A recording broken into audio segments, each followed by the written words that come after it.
I never set out in this business thinking I would have 4 different jobs and kind of pick up this Swiss Army knife of things. I started out at Jerry Bruckheimer Films, but then all of a sudden did foreign sales just because I wanted to work with the guy who produced Wild at Heart.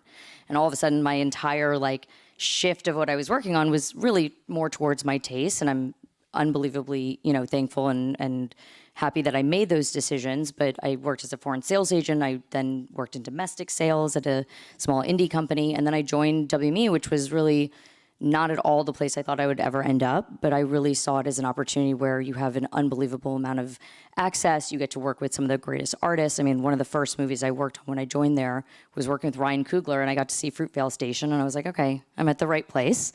And 9 years later, I felt like I picked up every bit I could learn almost as business school there.